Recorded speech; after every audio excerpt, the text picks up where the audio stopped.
Hal pertama yang menjadi kendala seorang YouTuber pemula biasanya susahnya untuk mendapatkan $10 pertama.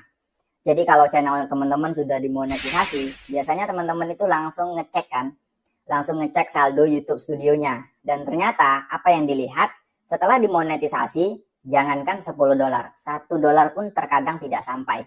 Nah, siapa nih di antara teman-teman yang sedang menonton video ini merasakan hal yang sama? Untuk mendapatkan $10 itu susah banget. Sambil nonton video ini, tinggalkan ya komentarnya di bawah.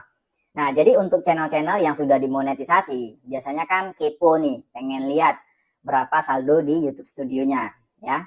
Ternyata belum sampai $10, ya. Sebenarnya ya itulah gaji realnya seorang YouTuber pemula yang baru dimonetisasi. Jadi kalau teman-teman itu berharap baru diterima monetisasi langsung dapat gaji 5 juta, 10 juta, atau bahkan langsung gajian, menurut saya itu kurang tepat ya. Karena saya pribadi juga ngalamin ya, waktu diterima monetisasi itu gaji itu nggak seberapa gitu. Ya, bahkan saya dulu itu pernah gajian 8 bulan sekali, ya, kemudian menjadi 5 bulan sekali gajian, kemudian naik lagi menjadi 3 bulan sekali, dan alhamdulillah sekarang ini sudah bisa gajian setiap bulan dari YouTube. Jadi kalau perjuangan, kita cerita soal perjuangan di YouTube ini, menurut saya pribadi kita itu berjuang setelah channel kita itu diterima monetisasi. Jadi kalau belum dimonetisasi, sebenarnya banyak kan cara-cara untuk dimonetisasi, baik itu menggunakan cara yang alami ataupun menggunakan cara-cara yang melanggar peraturan YouTube, ya. Masing-masing cara tadi punya kelebihan dan kekurangannya. Jadi teman-teman harus tetap semangat yang lagi ngejar $10 pertama. Saya akan share gimana cara mendapatkan $10 pertama biar nanti teman-teman bisa verifikasi identitas menggunakan KTP. Nah, jadi hal pertama yang harus kita lakukan untuk kita bisa lebih cepat mendapatkan $10 pertama, tentu kita harus tetap fokus upload video, ya. Jangan sampai nih teman-teman sudah tahu nih berapa gajinya, berapa saldo di YouTube Studio, justru teman-teman kendor ataupun malas untuk upload video. Ya, semakin jarang teman-teman upload video, maka akan semakin lama teman-teman itu akan mendapatkan $10 pertama. Jadi pastikan harus tetap produksi atau tetap membuat konten di channelnya. Kalau bisa sesering mungkin setelah dimonetisasi. Harus semangat teman-teman, ya. Jadi hal yang kedua nih untuk bisa mendapatkan $10 pertama, tentunya teman-teman harus lebih banyak ya, atau lebih fokus ke durasi yang lebih panjang ya. Misalkan durasinya 8 sampai 15 menit. Kenapa saya sarankan di durasi 8 sampai 15 menit? Ya, ini tujuannya untuk kita bisa mengaktifkan iklan mid-roll. Jadi teman-teman pernah kan melihat sebuah video yang durasinya itu di atas 8 menit. Misalkan 8 menit lebih 1 detik. Ya, ini untuk menargetkan iklan mid-roll ya. Jadi iklan itu bisa tampil di tengah-tengah video kita. Pasti ya teman-teman pernah melihat ada video yang di tengah-tengahnya itu ada iklan. Lagi asik-asik nonton, iklannya muncul gitu ya. Nah, iklan itu muncul namanya iklan mid-roll. Dan itu bisa diaktifkan kalau durasi video kita itu di atas 8 menit. Ya, jadi tidak ada salahnya setelah monetisasi kita fokus ke durasi yang lebih panjang.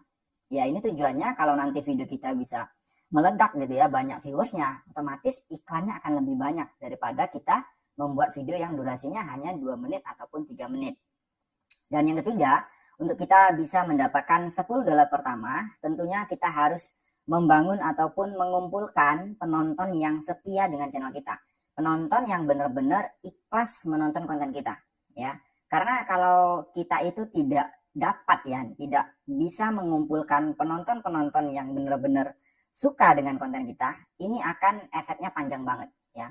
Ini bisa ada hubungannya dengan channel kita yang sepi gitu. Karena kita belum ada nih penonton-penonton yang memang benar-benar suka, ikhlas subscribe kita, suka dengan karya-karya kita gitu. Ya, salah satu usaha yang bisa kita lakukan untuk membangun penonton ataupun mengumpulkan penonton tadi, ya kita itu fokus di satu tema. Ya. Jadi satu tema ini juga bisa bermanfaat untuk channel kita sendiri ya. Tentunya kalau kita fokus satu tema, itu secara sistem ya, YouTube bakal paham dengan identitas channel kita. Oh, ini channel komedi, oh ini channel tutorial gitu. Sehingga rekomendasi channel kita itu bakal lebih tepat sasaran, lebih tepat penontonnya kalau kita fokus di satu tema. Yang kedua, tentunya kalau kita fokus di satu tema, penonton kita juga bakal bolak-balik ke channel kita. Ujung-ujungnya apa? Kalau mereka bolak-balik ke channel kita, viewers kita bertambah, tentunya iklan kan bakal lebih banyak tampil. Kalau iklan lebih banyak tampil, ya pastinya pendapatan juga akan meningkat. Jadi gitu ya teman-teman, ada 3 cara nih. Yang pertama, kita harus tetap produksi, tetap upload video sesering mungkin. Kedua, coba lebih fokus ke durasi yang lebih panjang. Dan yang ketiga, fokus membangun penonton yang benar-benar suka dengan konten kita. Ya salah satunya dengan fokus di satu tema. Nah jadi kalau 3 langkah tadi sudah teman-teman lakukan, tapi teman-teman merasa lama banget nih dapat 10 dolarnya gitu ya. Ada 2 faktor terakhir yang mempengaruhi kita itu bisa lambat banget mendapatkan 10 dolar pertama. Yang pertama itu dari performa video kita sendiri. Ya kalau kita cerita soal performa, ini hubungannya sama penonton kita. Jadi kita harus kembali lagi mikir nih ya, bagaimana dulu kita mendapatkan jam tayang, bagaimana dulu kita mendapatkan subscriber ya. Dari situ teman-teman bisa menilai sendiri apakah subscriber alami, apakah jam tayangnya alami gitu ya. Karena kalau tidak alami, maka setelah monetisasi, kita bakal merasakan susahnya mendapatkan 10 dolar pertama. Karena ketika orang nonton konten kita, mungkin ya hanya sekedar mampir atau penonton itu tidak puas dengan konten kita, maka ini akan berimbas ke performa video. Kalau performa video kita itu jelek, ya otomatis YouTube tidak akan merekomendasikan ke orang lain. Ya, dan pengiklan yang telah mengeluarkan uang untuk menempelkan iklannya di video kita, mereka juga akan pilih-pilih mana video yang performanya bagus, mana video yang performanya jelek. Jadi semakin bagus performa video kita, semakin puas penonton dengan konten kita, ya otomatis viewers akan bertambah. Dan kalau viewers bertambah, iklan juga makin banyak tampil. Kalau iklan makin banyak tampil, pendapatan juga akan meningkat. Ya, jadi performa video ini tergantung dari penonton kita. Jadi pikirkan lagi bagaimana teman-teman dulunya mendapatkan penonton. Dan faktor kedua adalah tema konten yang kita buat. Nah, tanpa teman-teman sadari, tema konten yang kita buat itu punya pendapatan yang berbeda. Ya, maksudnya gini, antara konten tutorial YouTube, konten memasak, konten komedi atau konten yang lainnya, itu punya data pendapatan yang berbeda. Ya, jadi kalau konten yang sifatnya membahas tentang keuangan misalkan, itu cenderung pendapatannya akan lebih besar daripada konten-konten lain, misalkan konten tutorial YouTube. Nah, teman-teman pasti pernah akan menemukan konten yang misalkan ngajarin nih cara mendapatkan uang dari aplikasi apa gitu ya. Kemudian ada juga yang membahas 100 dolar pertama dapat dari YouTube atau 100 dolar per hari dari YouTube. Nah, itu kan adalah tema atau topik video yang membahas tentang keuangan. Biasanya itu akan lebih besar pendapatannya daripada konten-konten tutorial YouTube ataupun konten yang lainnya. Jadi faktor tema konten ini juga akan berpengaruh untuk pendapatan kita.